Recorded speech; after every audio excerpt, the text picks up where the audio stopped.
Welcome. In this video I'm going to be taking a look at this FirstPower Pro 5 amp car battery charger. So this was provided to me by the distributor, but they're not compensating me for this video and they're not reviewing it before I post it. If you find this video helpful and you want to purchase one of these, I'll put a link to it in the description, and if you use that link, it helps me out a little bit and doesn't cost you anything extra. So this charger is rated for 5 amps at 12 volts or 2 amps at 6 volts. So let's get this open.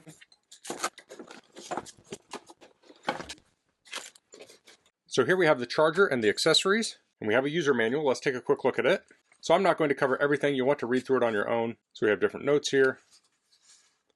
This talks about what's included. We have the charger, battery clamps, eyelet clamps, screws. This talks about the charger. We have a display screen, menu button, confirm button, has battery voltage, battery amps, battery level or repair time. This talks about the charging modes. So it has standby mode, 12 volt mode, 12 volt AGM mode, 12 volt lithium mode, 6 volt mode, 6 volt AGM, 12 volt repair, 12 volt loading, force mode. So a nice feature of this charger is it can charge completely dead batteries. Some chargers, when you connect them, they'll have low voltage errors because there's not enough voltage in the battery. This can overcome that with the force mode. It's like kickstarting the battery. So it has some error indications. This talks about the button functions. You can pause and read through that in detail. We will take a look at it. This talks about how to use it. So you want to connect the clamps, connect the battery, select the mode, press confirm. Here we have tech specs. So let's look at the charger. So we have some protective plastic here. I'll pull that off. So this is made of a hard plastic. Has rubber feet on the bottom. We have power cord coming off one side. We have the battery leads coming off the other.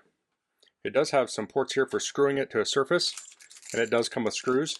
So it does sit off the surface a little bit. So if you were to attach this to something, you wouldn't want to wrench down super tight on those. But if you're using this as a battery maintainer, you might mount that to a wall, so it's easy to access. Let me get a measurement on these cords. Power cord's a little over 5.5 feet. The battery cable's around 4 foot 8 inches or so. This has an SAE connector on it. And then we have two options here. We have the clamps, so that'd be like a traditional battery charger. And then we have some leads that you can connect directly into your car. So those are about the same length. And they're, about 16 inches. So if you connect this to the battery cable, you're going to have around 6 feet. So we can connect this up here. I had to get closer to my body to push those in. That's a pretty tight connection. And we have two battery clamps. Pretty straightforward here. We have positive, negative. So let's plug this in.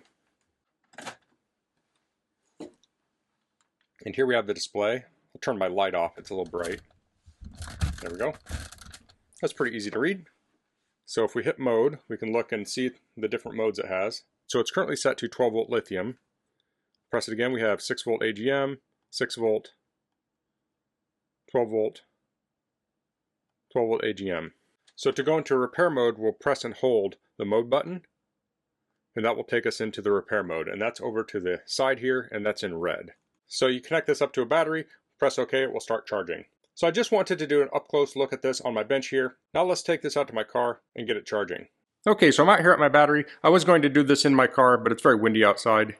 So when you charge a battery in a car, if it's very low, it can be very helpful to disconnect the negative terminal so you don't have any loads from the car on the battery, or you can just take it out completely, but you could charge it in or out of the car. So I have the charger here plugged in.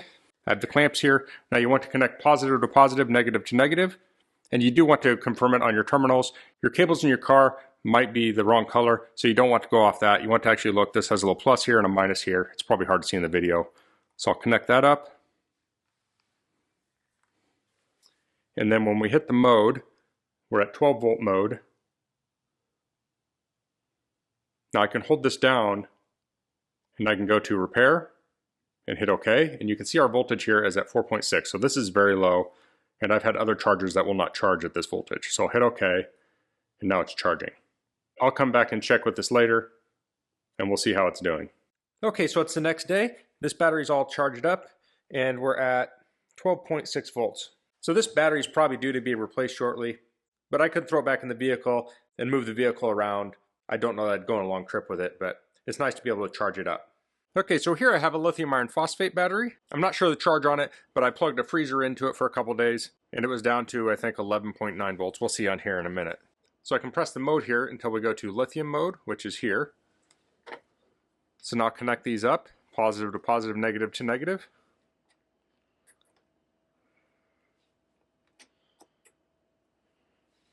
And here we can see this is at 13.1 volts, so I'll hit OK, and now we're charging it. So this is a 100 amp hour battery, this is a 5 amp charger, so if this was completely depleted, you're looking at about 20 hours to charge it. Now that may seem like a long time to some people, but I don't need this in the next day, so I don't need to fast charge it. And it's better on a battery to not fast charge it.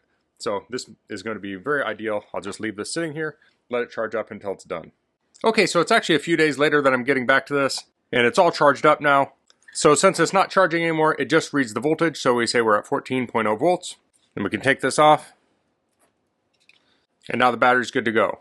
So that's the FirstPower Pro 5 amp battery charger. So I showed using this with a lead acid battery and a lithium iron phosphate battery. This also works with gel batteries and AGM batteries. I like how easy this was to use. You just plug it in, set the mode, and hit OK to start charging. It's nice that it has that voltage reading on it so you can read the voltage. A battery charger like this would be great for charging a car or RV. This is really nice for an RV because you can charge your car battery or your lithium batteries in your RV with it. It's relatively compact.